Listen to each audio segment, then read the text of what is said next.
कुछ कहानियाँ होती हैं जो सिर्फ सुनने के लिए नहीं होती, वो महसूस की जाती हैं। आज हम एक ऐसी ही कहानी की दुनिया में उतरने वाले हैं। कहानी का नाम है खिड़की वाली औरत।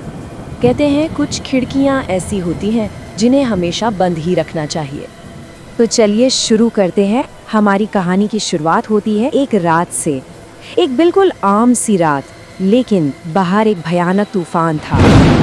सोचिए, रात का घना अंधेरा, बाहर इतनी तेज बारिश हो रही है और हवा की आवाज ऐसी है मानो कोई रो नहीं रहा बल्कि दर्द में सिसकियां ले रहा हो। और इस माहौल के बीचों बीच अपने कमरे में अकेली थी मेघा। और हाँ, उसके कमरे का एक नियम था, एक बहुत ही अजीब सा नियम यह था कि चाहे कुछ भी हो जाए, वो खिड़की हमेशा बंद रहनी चाहिए। लेकिन देखिए, नियम तो टूटने के लिए ही बनते हैं ना, है ना? और उस रात सालों से चला आ रहा वो नियम टूटने वाला था, क्योंकि खिड़की पर कोई दस्तक देने वाला था। और फिर सब कुछ इतनी तेजी से हुआ कि सोचने का मौका भी नहीं मिला। अचानक एक तेज आवाज आई, ठक, और खिड़की अपने आप खुल गई। मेघा बस उसे बंद करने के लिए आगे बढ़ी ही थी कि उसकी नजर कांच के उस पार गई। वहां एक चेहरा था, एक औरत का चेहरा जो शीशे से बिल्कुल चिपका हुआ था। उसकी आंखें एक टक मेघा को घूर रही थी बिना पलक झपकाए, और उसके होठों पर एक अजीब सी लंबी सी मुस्कान थी। इससे पहले कि मेघा कुछ समझ पाती, एक झटके में खिड़की वापस बंद हो गई और वो चेहरा वो वहां नहीं था। तो ये क्या था?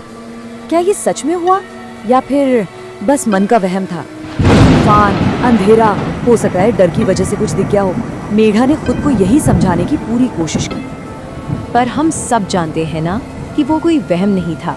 असल में डर का असली खेल तो अब शुरू होने वाला था, जब एक आवाज आई, मुझे अंदर आने दो। मेघा ने जैसे तैसे खुद को संभाला और कांपते हुए अपने बिस्तर पर वापस आई। उसने सोचा शायद सब ठीक हो गया है, पर तभी उसके फोन की स्क्रीन अपने आप ऑन हो गई और स्क्रीन पर, जी हाँ, वही चेहरा, वही डरावना चेहरा उसे घूर रहा था। और सिर्फ चेहरा ही नहीं, फोन से एक बहुत ही धीमी फुसफुसाने जैसी आवाज भी आ रही थी। आवाज कह रही थी, खिड़की क्यों बंद की, मुझे अंदर आना है। घबरा कर मेघा ने फोन को दूर फेंक दिया और तभी उसे महसूस हुआ कि कमरा अचानक बहुत ठंडा हो गया है, इतना ठंडा कि सांस लेना मुश्किल हो रहा हो। और फिर उसकी नजर खिड़की पर गई। वो एक बार फिर धीरे धीरे अपने आप खुल रही थी, और इस बार जो मंजर था उसने मेघा की रूह कंपा दी। वो औरत वहीं थी, लेकिन इस बार वो सीधी नहीं बल्कि उल्टी लटकी हुई थी, और उसके लंबे काले बाल हवा में नीचे झूल रहे थे। उसने धीरे से अपना एक हाथ खिड़की के अंदर बढ़ाया और फिर से वही फुसफुसाहट, बस एक बार मुझे अंदर आने दो। बस अब मेघा से और बर्दाश्त नहीं हुआ।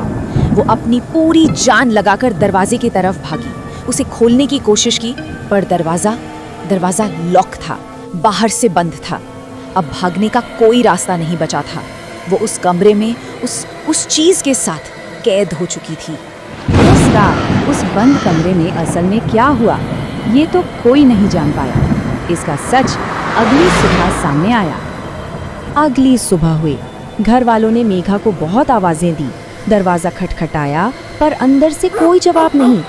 आखिर में घबराकर उन्हें दरवाजा तोड़ना पड़ा, और दरवाजा टूटने पर जो उन्होंने अंदर देखा, उसे देखकर वो सब सन्न रह गए। मेघा अपने बिस्तर पर बैठी थी, बिल्कुल चुप, एक पत्थर की मूरत की तरह। उसका चेहरा एकदम सफेद पड़ चुका था और आंखों में कोई एक्सप्रेशन नहीं था। ऐसा लग रहा था जैसे वो वहाँ है, पर उसका मन, उसकी आत्मा वहाँ है ही नहीं।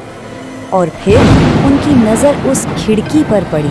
शीशे पर खून से कुछ लिखा हुआ था, और वो शब्द थे, शुक्रिया, तुमने मुझे अंदर आने दिया। अगर आपको लग रहा है कि कहानी यहाँ खत्म हो गई, तो आप गलत हैं। असल में असली खौफ तो अब शुरू हुआ था, क्योंकि उस एक रात ने मेघा की पूरी जिंदगी हमेशा के लिए बदल दी थी। उस दिन के बाद से मेघा फिर कभी पहले जैसी नहीं।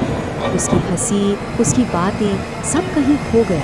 वो बस घंटों तक एक ही जगह खालीपन में देखती रहती थी, जैसे उसे कुछ ऐसा दिख रहा हो जो किसी और को नजर नहीं आता। एक और बात, उस रात के बाद वो फिर कभी किसी खिड़की के पास नहीं बैठी। और इसकी वजह जानते हैं? वजह ये है कि जब भी वो किसी शीशे में या आईने में अपना अक्स देखती है तो उसे अपने ठीक पीछे वही औरत वही डरावनी मुस्कान के साथ खड़ी दिखाई देती है।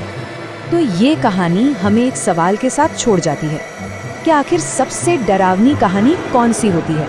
वो जिसे हम दूसरों को सुनाते हैं, या फिर वो जो एक साए की तरह जिंदगी भर हमारा पीछा नहीं छोड़ती?